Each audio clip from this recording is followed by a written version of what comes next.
আপনারা দেখছেন FS RL ভিডিওটি ভালো লাগলে আমাদের চ্যানেলটিকে সাবস্ক্রাইব করে আমাদের পাশে থাকা বেল আইকনটি প্রেস করে আমাদের সাথে করে আমরা ঘর ছাড়া হয়েছিল টিএমসি না বিজেপি করে আবার এই বিজেপি জিতে আবার এই দেশে আসছে। আপনারা 2000-এ বিজেপি করেছেন? নয় 2009-এ বিজেপি করেছেন?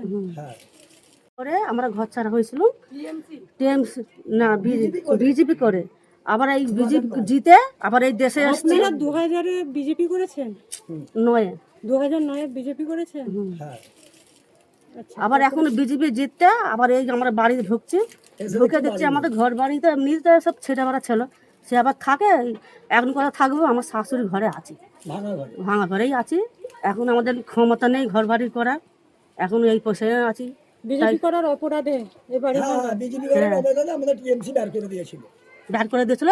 এখন এমন পয়সা দাঁড়িয়েছি, এই গরমে শাশুড়ির একটা ঘর উসরা বসরা নেই, বাচ্চা লেগে একটা ঘরে আছি, খুব কষ্টের মধ্যেই আছি।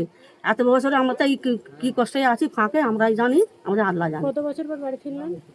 এই তো 15 বছর হবে তো।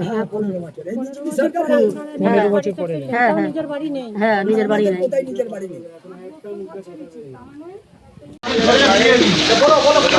বলো বুবাইকে দাও, তুমি বলো না, কথা মাত্র বলো। ইনি কি বাড়ি ছাড়া ছিল?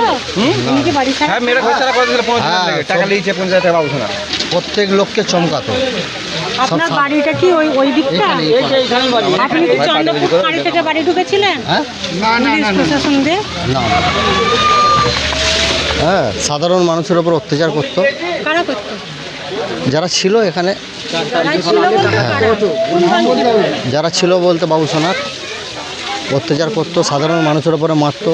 এই একটা চাস্তো ভাইদের মেয়ের কোমর ভেঙে দিয়েছে। কোথায় গেল? তাই তো, হ্যাঁ, ভেঙে দিয়েছে। এখন পাড়া শান্তি আছে, আমরা শান্তি চাই, এটুকুনি বলবো। যারা মারধর করেছিল অত্যাচার করেছিল তারা কোন দলের? তারা শাসক দল করতো। এখন কি চাইছেন? এখন পাড়া শান্তি চাইছি, যাতে না কোনো অশান্তি হয়, সাধারণ মানুষ ভালোভাবে থাকুক, এটাই চাই। ঠিক আছে। আপনার নাম? আমার নাম মুজাফর, আপনার বিধানসভা উলবেড়িয়া। কার কোমর ভেঙে?